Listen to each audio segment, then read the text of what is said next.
자, 이번 시간에는 초음파 센서에 대해서 알아보도록 하겠습니다. 자, 초음파 센서는 초음파를 가지고 전파를 보내서 물체로부터 부딪혀 갖고 되는 반사파를 측정함으로 인해서 물체와의 거리를 알아내는 방법이 되겠습니다. 이걸 응용해서 여러 가지 물체를 식별하는 용도로 사용하게 되겠죠. 이러한 방법은 박쥐도 초음파를 써서 사용합니다. 돌고래도 마찬가지로 물에서는 수중에서 전파가 전달되지 않기 때문에 이 초음파는 소나 형식으로 해서 초음파를 보내서 물속에도 전달이 됩니다. 초음파는 음파보다 높은 주파수의 음파죠. 그래서 2만 헤르츠 이상을 우리는 초음파라고 합니다.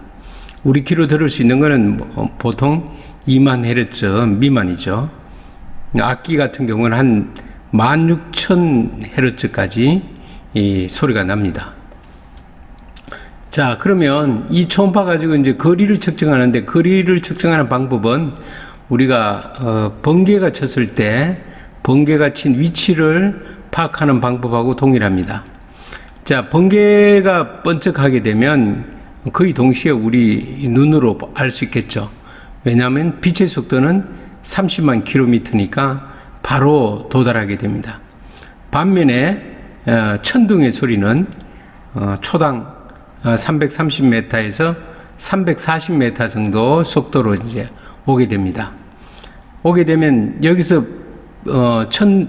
번개를 보고 나서 1초에 하나씩 카운트를 하게 되면 만약에 천둥 소리가 8을 셀 때 도착했다. 그렇게 되면 이제 여기에 천둥 소리가 내 귀에까지 도달하는데 걸리는 시간과 음의 속도를 계산해서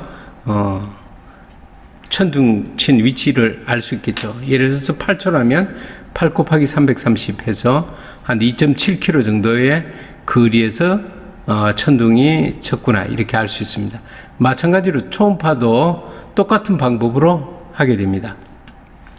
초음파는 송신하고 나서 물체에 부딪혀서 되돌아오는데 걸리는 시간을 재서 물체가 있는지, 되돌아오는 파형이 없다면 물체가 없는 게 되겠죠. 그렇게 확인을 합니다. 자, 이러한 초음파는 아주 초음파 센서 모듈이 아주 값싼 모듈이 나왔습니다. 이 모듈은 보통 한 1,000원 정도 하는 모듈인데요. 여기 전원 전압만 인가하고 2개의 핀만 있으면 됩니다. 첫 번째 핀은 트리거 핀으로서 어떤 펄스를 초음파를 보내라고 방아쇠를 당기는 그와 똑같죠.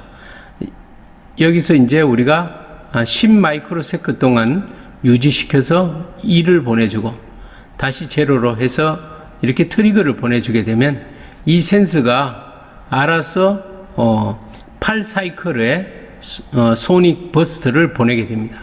송신기를 통해서 나가게 되죠. 나가면서 여기 에코 핀에 송신을 하고 나서 에코 핀이 하이로 이렇게 5V로 이렇게 뜹니다. 1로 뜹니다. 떠서 가다가 물체가 부딪혀서 돌아오게 되면 바로 로로 0V로 떨어지게 됩니다. 우리는 이 에코를 측정함으로써 에코의 펄스의 간격을 측정함으로써 이제 거리를 알아볼 수 있습니다. 자, 실제 구현은 이 트리거는 우리가 출력으로 내보내야 되겠죠.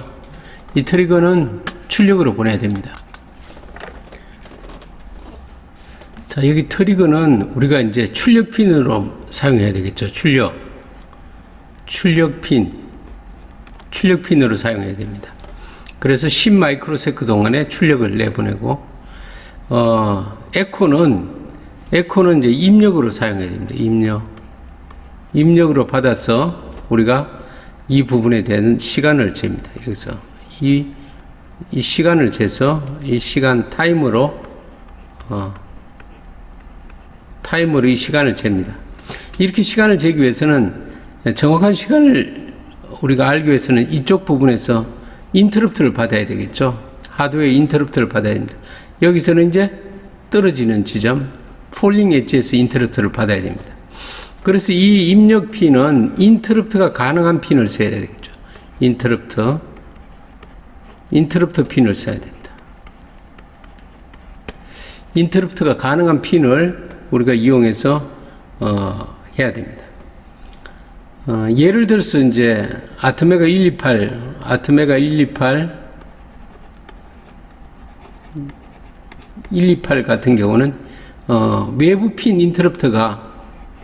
인터럽트가 8개가 있습니다.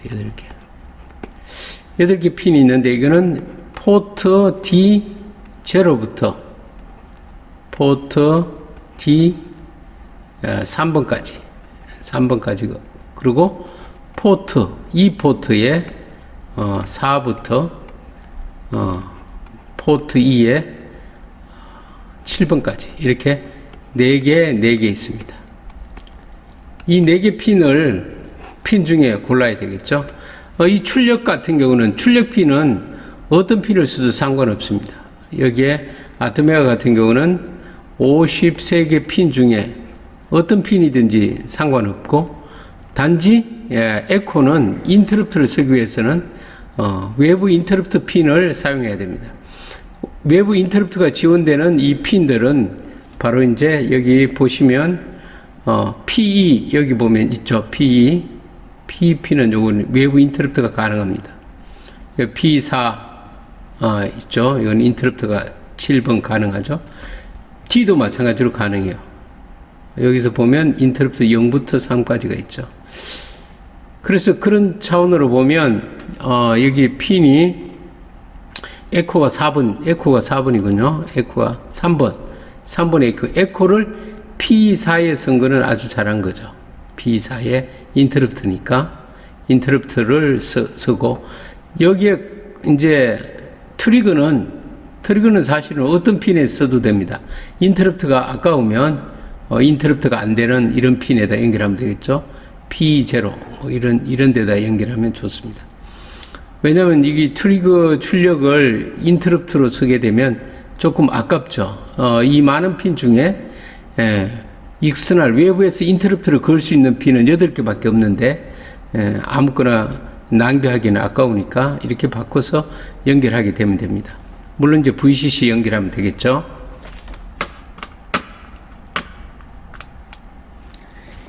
자, 이번에는 소프트웨어를 한번 알아볼까요? 자, 소프트웨어는 여기 트리거 펄스를 주는 프로그램. 여기는 이제 뭐 D포트를 썼으니까 D포트라고 하면 여기는 뭘 하는 거예요? 이제 0에서 1을 만들어줘요. 1을 만들어주는 게 이 내용입니다. 이건 JRX08이라는 것은 0B로 이진수로 하면 0, 0, 0, 0, 8이니까 1, 0, 0, 0이죠. 그러면 이거를 OR을 시켰으니까 어떤 값이 있든지 간에 이제 어떤 값이 있는 포트 D 값이 어떤 값이 있는지 상관없이 이 OR을 시키게 되면 이 값은 X, 1, 0, 0, 0이 되겠죠. 이거 무조건 OR는 어느 하나가 1이면 이게 0이어도 1이고 1이어도 1이 되는 거죠. 나머지는 0이기 때문에 원래 값이 그대로 있게 되는 거죠. 그래서 포트 D포트의 다른 값들은 변화가 없고 여기는 PD 이게 3이죠. PD 03이 됩니다. 03 포트만 이렇게 이제 1이 나가죠. 이렇게 1이 나가고 여기 이제 딜레이 10 마이크로세컨드 동안에 딜레이 한 다음에 다시 이제 0을 만들어줍니다. 요거는 이제 0을 만들어주는 거죠. 무슨 얘기냐면 자, 포트 D가 어떤 값인지 모르겠어요. 모르고. 근데 위에 이제 1을 줬기 때문에 당연히 1이겠죠. 1, XX, X. 어떤 값인지 다른 P는 몰라요. 여기에다가 여기 지금 08을 요 08을 이제 거꾸로 이게 낫이죠. 이게 비트 인버터니까 그럼 1111011이 됩니다. 자, 이것을 이제 AND 하게 되면 어떻게 됩니까? 1을 AND 하게 되면 나머지는 전부 다 원래 포트 D의 값이고 0을 AND 시키면 무조건 여기는 0이 되겠죠. 그 나머지는 그대로 있고. 그래서 이거는 결국은 이제 0에서 1로 바꿨다가 다시 1을 0으로 바꿔주는 역할, 요 역할을 합니다. 비트 마스크 할 때는 반드시 0으로 바꿀 때는 AND, 1로 바꿀 때는 OR, 0으로 바꿀 때는 그 핀만 0으로 하고 나머지 핀 값은 전부 다 1로 한 다음에 AND를 하면 됩니다. 자, 그러면 이제 이렇게 펄스를 주게 되면, 주고 나서 그러면 이제 여기에 보면 여기에 인터럽트가 상승 엣지 때 인터럽트가 걸리도록 세팅을 해야 되겠죠. 그죠? 예, 그러면 상승 엣지 할 때 카운트가 시작됩니다. 그래서 라이징 엣지 때 인터럽트를 이제 저 밑에 걸어주겠죠. 보통 보면 인터럽트를 이렇게 걸어줍니다. 그 초기에 지금 인터럽트를 걸어주게 되는 거죠. 걸어주게 되면 여기에 이제 시그널 인터럽트가 이제 걸리게 됩니다. 걸리면 여기 오면 이제 타이머를 이제 가동을 시키는 거죠. 자, 타이머를 가동을 시키면 이제 타이머가 이제 동작하게 됩니다. 뭐 1, 2, 3, 4 이렇게 카운트가 쭉 되겠죠. 그죠?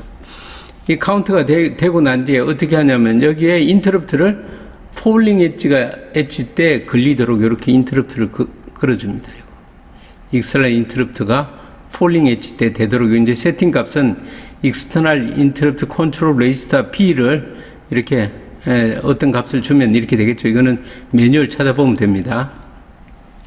그러면 이제 다음에 인터럽트는 이제 떨어질 때 인터럽트가 걸리겠죠. 걸리면 여기 들어오면 이제 타이머 인터럽트를 정지시키면 카운트가 정지되고 그 다음에 다시 이제 라이징 엣지에 인터럽트를 걸어주면 다음에 이제 만약에 펄스를 주게 되면 펄스 카운터에 펄스를 주게 되면 다시 이제 라이징 엣지 때 여기 다시 돌아와서 카운트가 또 시작되고 카운트가 끝나고 그래서 카운트가 된 것을 읽으면 이때 카운트 되는 걸 읽으면 이제 카운트 값이 나오겠죠. 여기 같은 경우는 이제 카운트를 좀 오버플로가 생기면 카운트 펄스 값을 증가하도록 이렇게 만들어서 이 펄스 카운트 값을 이제 우리가 사용해서 응용할 수 있도록 이렇게 했습니다. 왜냐하면 이 타이머가 8비트 타이머로서 원하는 시간 전에 이미 이제 오버플로가 돼버리기 때문에 그걸 시간을 늘리기 위해서 이런 방법으로 썼습니다. 변수 하나를 글로벌로 준 다음에 이 변수의 값을 사용하는 거죠. 처음에 펄스 카운트를 제로를 한 다음에 시작할 때 제로를 한 다음에 여기 오버플로를 계속 발생하면 이 펄스 카운트가 증가하겠죠. 그런 방법으로 응용을 해봤습니다. 자, 이상으로 초음파 센서에 대한 설명을 마치도록 하겠습니다. 감사합니다.